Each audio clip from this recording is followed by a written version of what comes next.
안녕하세요. 저는 30대 후반 결혼 3년 차 여성입니다. 제게는 고등학교 때부터 친했던 친구가 있습니다. 저는 늘 이 친구가 부러웠어요. 둘 다 비슷한 시기에 결혼을 했고, 둘 다 아이가 없었지만, 친구는 친정도 잘 살았고, 남편도 돈 잘 버는 사업가라 늘 여유로웠습니다. 반면 저는 수시로 회사를 때려치는 남편 때문에 처녀 때 다니던 물류회사를 다니며 늘 고군분투했습니다. 게다가 욱하고 허영심 많은 제 남편과 달리 친구 남편은 차분하고 현실적이었습니다. 게다가 잘생기기까지 했고요. 사건이 터진 건 지난 겨울이었습니다. 저희 부부는 친구 부부와 함께 강원도 펜션으로 놀러 갔습니다.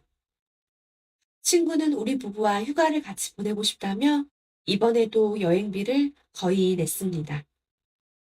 저는 몸으로 때우기 위해 부대찌개를 끓이고 있었어요. 여리 씨, 친구 남편이 저를 불렀습니다. 몸을 돌려 친구 남편을 바라보았습니다. 그런데 친구 남편이 저에게 한 걸음 한 걸음 다가오는 것 아니겠어요? 제 남편과 친구는 술을 사러 시내로 간 터라 펜션 안에는 저와 친구 남편만 있었습니다. 뭐 마실 것 좀 드릴까요? 이상한 느낌이 들어 아무 말이나 뱉었습니다. 친구 남편이 대뜸 저에게 키스를 했습니다. 친구 남편의 입술이 제 입술과 맞닿았고 친구 남편의 혀가 제 입술 안으로 들어와 버렸습니다. 친구 남편은 제 허리를 휘감았고 제 등을 매만졌으며 제 입술을 빨며 옅은 신음까지 내뱉었습니다. 순식간에 일어난 일에 머리가 하얘졌습니다. 가까스로 친구 남편을 밀쳤습니다. 무슨 짓이에요? 제 외침에 친구 남편은 갑자기 고개를 푹 숙였습니다. 종석 씨, 이게 무슨 짓이냐고요? 친구 남편이 고개를 들어 저를 바라봤습니다.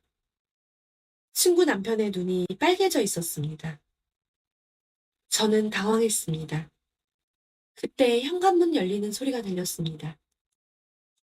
열이야, 종석이는? 어느새 펜션 안으로 들어온 친구가 저에게 물었습니다. 저에게 나쁜 짓을 한 친구 남편은 어느새 없어져 버렸습니다. 저는 아무것도 모르는 친구를 바라볼 수 없었어요. 친구를 부러워하고 내 남편과 친구 남편을 내심 비교했던 제가 부끄러웠습니다.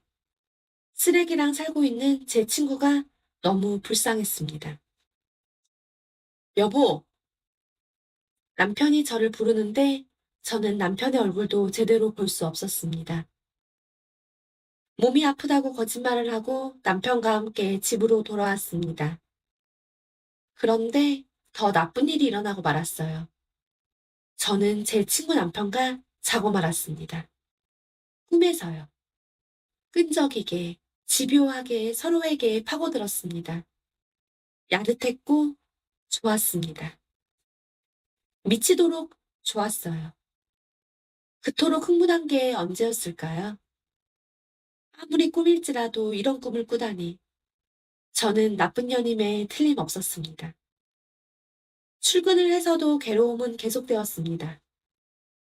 친구 남편이 저에게 키스를 했던 그 순간이 떠올랐고, 꿈속에서 친구 남편과 몸을 섞었던 그 장면이 떠올랐습니다. 퇴근 후 친구 남편에게 전화를 했습니다. 여보세요? 여리 씨? 친구 남편의 목소리를 들으니 갑자기 꿈속 장면들이 떠올랐습니다. 친구가 병원에 있을 때 친구 남편과 통화를 한 적이 있었기에 이번 통화가 처음은 아니었습니다. 어제 왜 그랬어요? 나는 그러면 안 되나요? 아니, 우리는 그러면 안 돼요? 저는 무슨 말인지 단번에 알아채지 못했습니다. 두 사람 바람났습니다. 머리를 한 대 맞은 듯 했습니다. 미주랑 여리 씨 남편 바람났다고요. 그래서 보란 듯이 내가 여리 씨에게 키스한 거예요. 전화를 끊어버렸습니다. 어제의 충격은 충격도 아니었어요. 제 남편과 제 친한 친구 미주가 바람이 났다니요. 상상도 못한 일이었습니다. 그런데 왠지 친구 남편의 말이 진짜인 것처럼 들렸습니다. 일부러 집에 늦게 들어갔습니다.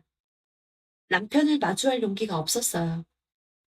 남편은 저를 기다리지도 않고 먼저 자고 있었습니다. 저는 남편 핸드폰을 몰래 가지고 거실로 나왔습니다. 아무리 해도 비밀번호 패턴은 풀리지 않았어요. 지하 주차장으로 내려가 차 안의 블랙박스를 확인했습니다. 블랙박스의 영상이 오늘 날짜까지 모두 지워져 있었습니다. 다음날 아침 남편이 출근 전 밥을 먹는 동안에도 저는 남편에게 아무것도 추궁하지 못했습니다.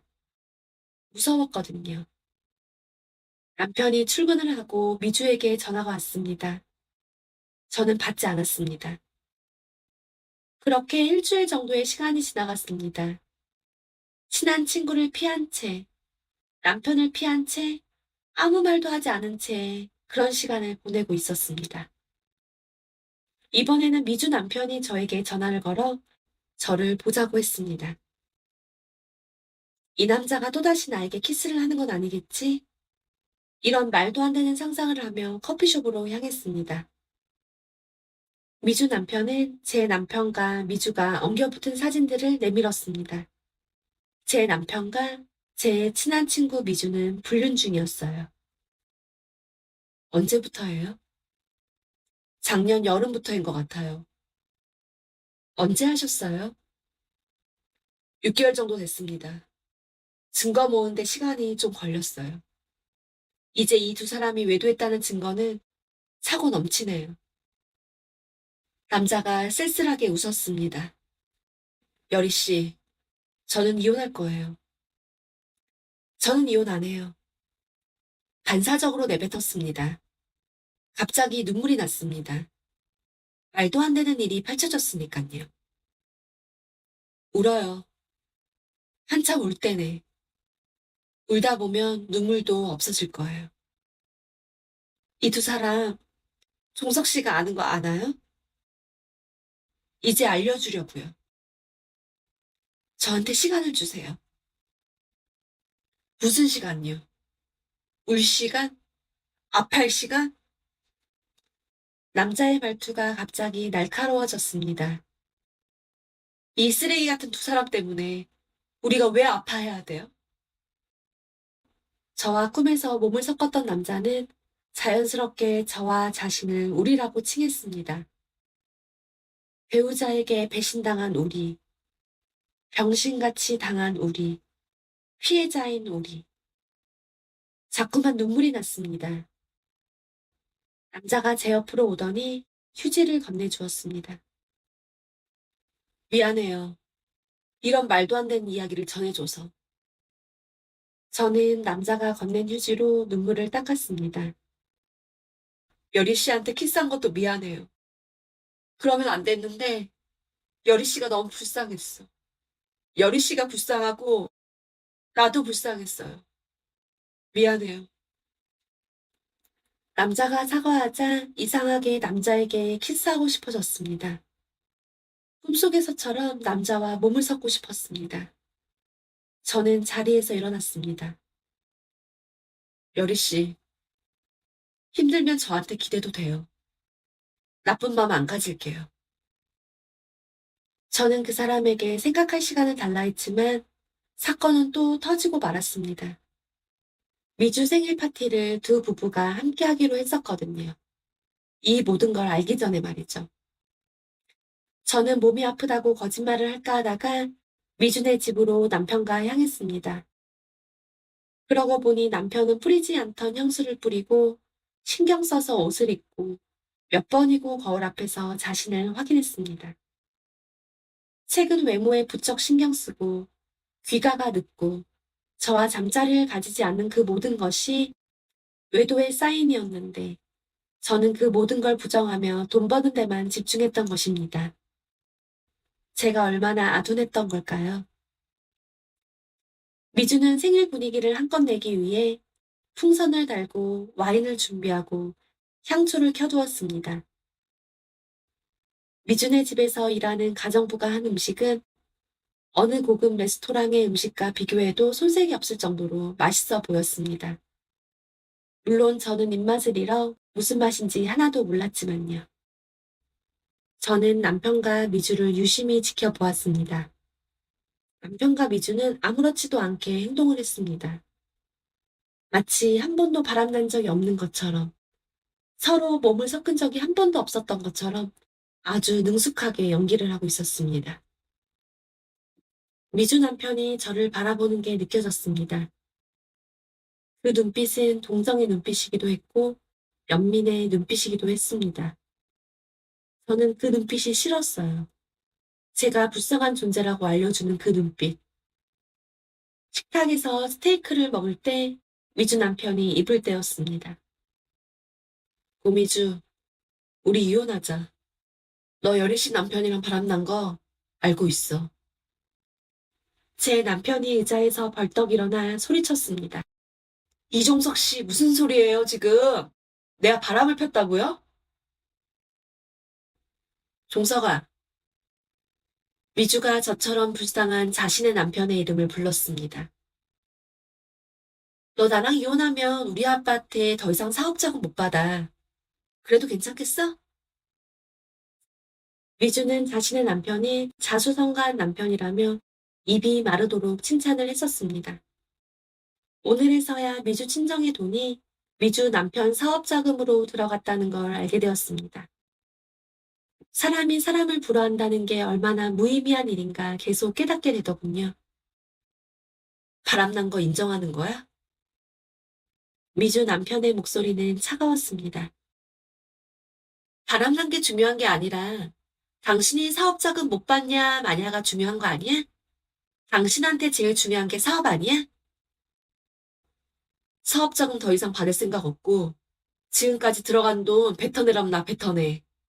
그치만 나 너랑 이혼한다. 그래? 그럼 나 당신이랑 이혼하고 광철이랑 살면 되겠네. 미주는 제 남편을 친구 부르듯 불렀습니다. 나 이 사람이랑 이혼하면 너도 열이랑 이혼하고 나랑 살 거지? 말도 안 되는 문장이 친구 입에서 나왔습니다. 저는 이 말도 안 되는 말에 남편이 어떻게 대꾸하는지 남편의 입술을 쳐다보았습니다. 어, 나도 열이랑 이혼하고 나 미주 너랑 살 거야. 믿기지 않았습니다. 외도를 한 걸 빌고 또 빌어도 시원찮을 판에 저랑 이혼을 하고 제 친구랑 살림을 차리겠다고 말하다니요. 남편은 저를 두 번 죽였습니다.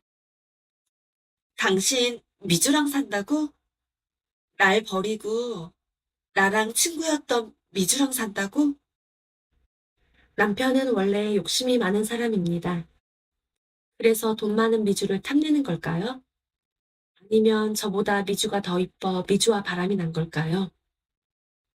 나 미주 사랑해. 남편이 저를 보며 말했습니다. 제가 무슨 죄를 그렇게 진 걸까요? 친구를 부러워하고 질투한 죄? 남편이 바람난 것도 모르는 멍청한 죄? 여리씨 가요. 우리 쓰레기들하고 상대하지 마요. 남자가 저의 손을 잡았습니다. 저는 남자의 손에 이끌려 남편과 미주를 두고 빠져나왔습니다. 남자의 차에 타 한참을 달렸습니다. 저는 울었고 남자는 운전만 했습니다. 그러다 더는 안 되겠는지 남자가 갓길에 차를 세웠습니다. 여리씨 그만 울어요. 여리씨 우니까 나도 아프다. 우리 잘래요? 제가 남자에게 한 말이었습니다. 남자는 제게 키스로 대답했습니다. 저도 남자의 입술을 받아들였습니다. 처음 키스보다 더 격정적인 키스였습니다. 서로의 입술을 빨고 불었습니다. 서로의 타액을 주고받으며 슬픔과 원망과 분노도 주고받았습니다. 운전석에 앉아있던 남자가 어느새 보조석까지 넘어와 제 위를 덮쳤습니다. 저는 이 남자와 꿈속 그때처럼 몸을 섞고 싶었습니다. 그러면 이 모든 고통이 사라질 것만 같았어요. 남자가 제 블라우스 단추를 풀었고 제 목덜미에 키스를 퍼부었습니다. 남자가 제 가슴을 움켜쥐었을 때 갑자기 크나큰 슬픔이 몰아치더니 울컥 눈물이 났습니다. 남자는 다시 운전석으로 돌아갔고 저는 울었습니다. 집에 돌아왔을 때 술 취한 남편이 저에게 말했습니다. 너, 나 만나서 고생만 했잖아. 나는 미주랑 살 거야. 미주랑 살아서 인생 역전할 거야. 너는 아직 젊으니까 다른 남자 만나라. 돈 많은 남자 만나. 미주 남편도 괜찮더라. 어느 남편이 자신의 아내더러 다른 남자를 만나라고 할까요? 저는 이제 화가 나지 않았어요. 그저 슬펐습니다. 그 다음날 미주를 찾아갔습니다. 들어와, 열이야. 미주는 친한 친구 대하듯 다정히 말했습니다. 왜 그랬어? 많고 많은 남자 중에 왜 우리 남편이야? 네가 부러워서. 내 남편 나랑 결혼한 거 돈 때문에 한 거거든. 결혼하면 달라질 줄 알았는데 늘 사업이 먼저더라. 니네 부부 죽고 못 살아서 결혼했잖아. 부럽더라. 네가 부러우니까 그냥 네게 갖고 싶었던 거지. 나는 너를 진정한 친구라고 생각했어. 근데 어떻게 너 나한테 이래? 너 나 질투했잖아. 너 나 많이 부러워했잖아. 그거는 진정한 친구야? 저는 순간 말문이 막혔습니다. 그리고 너 아직도 네 남편 모르는구나? 남자도 모르고. 그래서 네 남편이 바람난 거야. 어차피 네 남편 언젠가는 너한테 돌아가. 그게 네 남편이야. 저는 친구의 뺨을 한 대 후려쳤습니다. 열이야, 나는 아직도 네가 친구야. 그래도 이렇게 된 건 미안하다. 저는 깔끔하게 남편과 이혼을 해줬습니다. 남편은, 아니, 전 남편은 미주네 집으로 들어갔습니다. 미주도 자신의 남편과 이혼을 했으니까요. 저는 그저 일만 하며 지냈습니다. 미주 전 남편은 미주 친정에서 돈을 빼가는 바람에 사업이 위기를 겪고 있다고 했습니다. 그로부터 2년이라는 시간이 흘렀어요.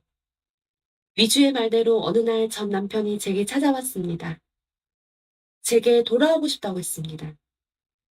보아하니 미주가 버린 듯 했습니다. 저는 그를 받아주지 않았습니다. 그리고 그 사람도 저에게 찾아왔습니다. 제 전 남편을 내친 거와 달리 저는 그 사람을 계속 만났습니다. 그 사람이 나인 것 같고 내가 그 사람인 것 같았습니다. 그 사람이 저를 좋아하는 게 느껴지고 저도 그 사람이 좋아지기 시작했습니다. 슬프게도 저희는 서로를 사랑했습니다. 벚꽃길을 걷고 있었어요. 어느새 봄이 왔더군요. 여리 씨, 저 이제 사업도 다시 안정권에 들어섰어요. 이제는 누군가 만나도 될 것 같아요. 예전처럼 돈이 많은 사업가는 아니지만 그래도 여자 하나 먹여 살릴 정도는 돼요. 그 사람이 제 손을 잡았습니다. 종석 씨. 종석 씨 볼 때마다 미주가 떠올라. 전 남편이 떠올라요. 그래서 괴로워. 그 사람은 아무 말도 없었습니다. 침묵은 동의의 표시겠지요. 종석 씨 눈을 보고 있으면 너무 슬퍼요. 내가 얼마나 슬픈 존재인지 종석 씨 눈이 맨날 알려줘. 나 그거 싫어요. 우리 이제 홀로속이 잘 된 것 같으니까 이제 그만 연락해요. 좋은 여자 만나요. 종석 씨 그래도 돼. 저는 그 사람의 손을 놔버렸습니다. 그렇게 그 사람을 놔두고 벚꽃이 활짝 핀 그 공원을 나왔어요. 아마 그 사람도 저를 볼 때마다 미주와 제 전 남편이 떠올랐을 거예요. 그래서 저를 잡지 않았을 겁니다. 벚꽃은 너무 아름다운데 제 마음은 좀 슬펐어요. 그렇지만 내년 벚꽃은 슬픔 없이 기쁜 마음으로만 볼 수 있을 것 같아요. 지금까지 제 이야기를 들어주셔서 감사합니다. 안녕하세요. 저는 60대 초반 남편과 살고 있는 여성입니다. 누구나 인생에 고민 하나쯤은 있다고 하지만 자식 문제는 가장 큰 골칫거리입니다. 35이나 먹은 큰아들은 직업도 없이 인터넷 도박에 빠져 있었습니다. 도박에 빠져 사채까지 끌어다 쓰는 모양이었습니다. 엄마, 아빠 나갔어? 남편이 출근한 시간을 틈타 아들이 왔습니다. 네 아빠는 돈 벌러 가셨지. 왜? 심장이 두근거렸습니다. 아들이 저를 찾아온 이유는 단 하나이기 때문입니다. 나 이번 한 번만 더 도와줘요. 5천만 원만 빌려줘. 이번에는 물러서지 않기로 굳게 마음 먹었습니다. 남편의 퇴직금도 우리 부부의 노후 자금도 모두 아들의 도박빚을 갚는 데 썼고, 이제 남은 건 저희 부부가 살고 있는 빌라 한 채였습니다. 안 돼, 안 돼. 그럼, 나 죽어도 상관없어? 죽는다는 협박도 이제 안 통한다. 죽을 거면 죽어. 말은 대차게 말했지만 불안한 마음에 심장이 터질 듯 뛰었습니다. 아들이 거실로 가더니 칼을 들고 오더군요. 엄마, 나 이번에 돈 안 주면 나 진짜 죽어요. 아들이 칼로 자신의 목을 들이미는데 무서웠습니다. 처음 겪는 일이 아님에도 불구하고 정말로 죽으면 어쩌나 무서웠습니다. 그때 현관문 비밀번호 누르는 소리가 들리더군요. 결혼해서 출가한 딸이 6살 된 손녀와 함께 들어왔습니다. 오빠 지금 뭐 하는 거야? 저는 아들이 칼을 들고 협박한다는 것을 그 누구에게도 말한 적이 없습니다. 남편에게도 딸에게도 말하지 않았습니다. 오빠 지금 엄마한테 돈 달라고 칼 든 거야? 네가 뭘 알아? 남편 잘 만나서 전업주부나 하는 주제에. 엄마, 오빠가 매번 칼 들고 들어와서 협박한 거였어? 엄마 아빠 노후 자금도 다 뜯기고 그 좋은 아파트도 팔아서 이런 허름한 빌라로 이사 온 거였어? 예린이 데리고 넌 나가. 손녀는 잔뜩 겁을 먹었더군요. 어릴 때부터 제 오빠를 싫어했던 딸은 핸드폰을 들고 어딘가로 전화를 하더군요. 경찰서죠? 저희 오빠가 칼을 들고 엄마를 협박하는데요. 출동해 주셨으면 좋겠어요. 저는 딸을 말렸지만 딸은 기어코 저희 집 주소를 불렀습니다. 잠시 뒤 경찰이 오더군요. 칼만 들었을 뿐 누구도 다치지 않았고 게다가 엄마인 제가 아무 일도 아니라고 말하니 경찰은 금방 가버렸습니다. 고명이, 너도 엄마 아빠 돈 갖고 싶은데 못 가져서 이러는 거지 너? 오빠, 오빠한테만 들어간 돈이 수억이야. 근데 그 돈이 의미가 있어?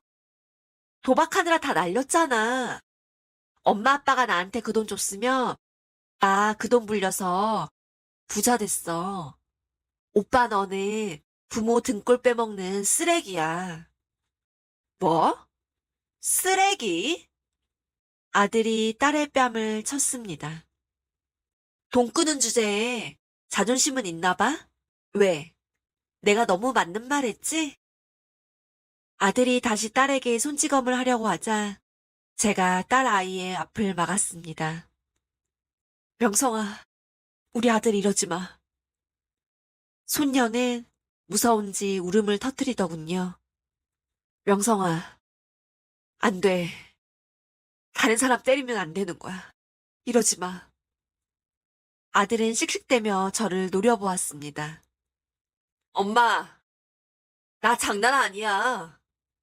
3일 뒤까지 돈 5천만 원 안 해주면 나 죽어요. 5천이야, 5천. 이번이 마지막이니까 꼭 만들어줘. 아들이 이를 갈며 나가버렸습니다. 저는 자리에 주저앉고 말았습니다. 이게 다 엄마가 오빠를 오냐오냐 키워서 이러는 거 아니야. 나이 35이나 먹은 아들이 일도 안 하고 컴퓨터 앞에서 인터넷 도박이나 하는 게 말이 된다고 생각해, 엄마는? 시끄럽다. 너 예린이 데리고 나가. 어렸을 때부터 그렇게 아들 귀하다고 싸고만 놀면서 딸인 나는 찬밥 신세하더니 이게 뭐야, 엄마? 이러려고 날 그렇게 차별한 거야? 내가 널 언제 차별했어?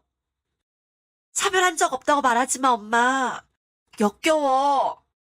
나도 자식 키우지만 엄마는 최악의 엄마야. 엄마가 결국 나도 불행하게 만들고 오빠도 저런 쓰레기로 만든 거야. 엄마, 나는 자식 그렇게 안 키워. 명희야, 너도 장담하지 마. 자식 일은 네 마음대로 되는 게 아니다. 물론 우리 예쁜 손주 예린이가 잘 크길 누구보다 바라고 있습니다. 그런데 자식이라는 게 어디 내 맘대로 되던가요? 제가 제 아들을 이렇게 클 줄 알고 제 아들을 키웠을까요? 시부모님은 아들을 낳아야 한다고 노래를 불렀습니다.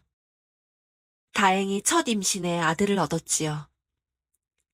시부모님은 손주에게 손 까딱 하나 시키지 않으셨고, 저도 그런 시부모님을 따라 아들을 금이야 오기야 하면서 키웠습니다.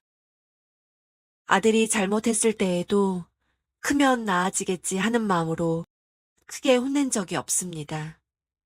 크게 혼냈더라면 돌아가신 시부모님에게 된통 혼났을 겁니다.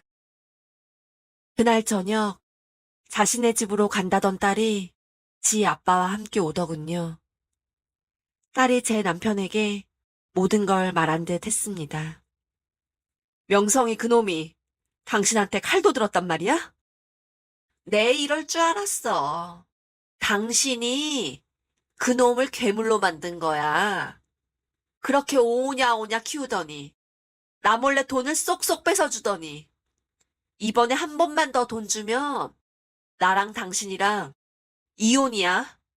알겠어? 남편은 모릅니다. 제가 파출보로 일을 해서 번 돈으로 아들의 월세를 내주고 있다는 것을요. 이 나이에 능력 없는 여자로서 이혼은 무서운 것이지요. 그러나 자식 문제 앞에서 이혼이 대수겠습니까? 여보, 명성이 저러다 죽으면 어떡해요? 돈 안 줘서 죽으면 어떡해? 당신이랑 명희는 몰라. 명성이가 저렇게 소리를 지르고 센 척을 해도 얼마나 약한 애라고요. 젊은 날 저렇게 방황하다가 정신 차리겠지. 마음 약한 애가 진짜 죽으면 어쩌려고 그래요? 엄마, 오빠 안 죽어. 오빠가 엄마 간 보고 그러는 거야. 죽을 사람이면 진즉에 죽었지. 명희 말이 맞아. 진짜 죽을 놈이었으면 진작에 죽었어. 10원 한 장 벌어본 적 없으니까 돈 달라고 하면 뚝딱 나오는 줄 알고 명성이 저놈 정신 차릴 때까지 영 끊자고. 그래 엄마, 이참에 마음을 굳게 먹고 오빠랑 절연해요. 그러면 오빠도 정신 차린다니까? 절연? 너는 네 딸이랑 절연할 수 있어? 엄마, 우리 예린이가 오빠처럼 쓰레기가 되겠어요? 이렇게 예쁜데? 딸은 알 리가 없지요. 지 오빠 6살 때는 예린이보다 훨씬 사랑스러웠다는 걸요. 엄마, 오빠랑 절연하는 게 오빠를 도우는 길이라니깐요? 그래야 오빠도 독립해서 일도 하고 결혼도 하고 그러지. 아들이 딸의 뺨을 때렸던 게 생각났습니다. 동생에게도 칼을 들고 협박할지 모릅니다. 그래서 결심을 했습니다. 더 이상 아들을 도와주지 않기로요. 마지막 남은 빌라는 지키기로요. 그래야 더 늙어서 아들, 딸에게 짐이 되지 않을 테니깐요. 잠을 잘 수가 없었습니다. 불안한 마음에 뜬 눈으로 밤을 새웠습니다. 다음 날 11시쯤 현관문 비밀번호 누르는 소리가 들리더군요. 아들이었습니다. 저는 아침 일찍 일어나 비밀번호를 바꿔놨습니다. 아들이 몇 번이고 다시 시도를 하자 경고음이 크게 울리더군요. 그러자 아들은 문을 두드리더군요. 불안한 마음에 심장이 미친 듯 뛰기 시작했습니다. 저는 집에 없는 척 했습니다. 제 핸드폰이 울리더군요. 저도 모르게 손이 갔지만 저는 참았어요. 남편과 딸의 말을 믿으며 죽을 힘을 다해 참았습니다.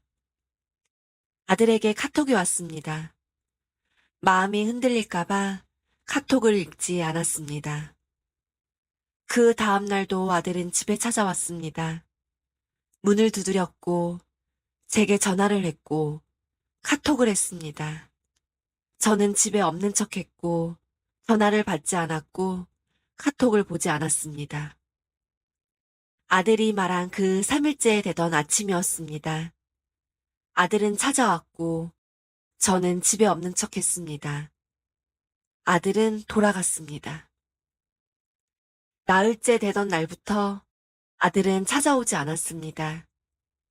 아들은 혼자 일을 처리한 걸까요? 아니면 그냥 저에게 돈을 뜯어내기 위해 거짓말을 한 걸까요? 저는 자식에 관련된 수많은 유튜브를 보며 아들을 제 마음속에서 떠나보내기로 마음먹었습니다. 아들의 인생은 아들의 인생이다. 아들의 인생이 어떻게 되든 내려놓자. 일주일이라는 시간이 흘렀습니다. 제 인생에 이렇게 평안한 적이 있을까 싶을 만큼 조용한 날들이었습니다. 저는 아들에게 돈을 주지 않은 게 정말 잘한 일이라고 생각하며 미뤘던 집안일을 했습니다. 청소를 하고 빨래를 하고 찬장 정리를 했습니다. 커피를 마시며 라디오를 듣고 느긋하게 시간을 보냈습니다. 아들을 내 마음에서 포기하니 이런 평화가 찾아오는구나 싶었습니다. 저녁쯤 모르는 번호로 전화가 오더군요. 전화를 받으니 경찰서라고 했습니다. 심장이 내려앉았어요. 그때까지만 해도 저는 아들이 또 사고를 친 거라고 생각했습니다. 아들의 장례를 치렀습니다. 죽은 아들을 발견한 건 아들과 함께 도박을 하는 친구였습니다. 아들은 사채를 써서 독촉을 심하게 받았다고 하더군요. 아들은 자신의 집 화장실에서 드라이기 끈으로 그렇게 자신의 삶을 등졌습니다.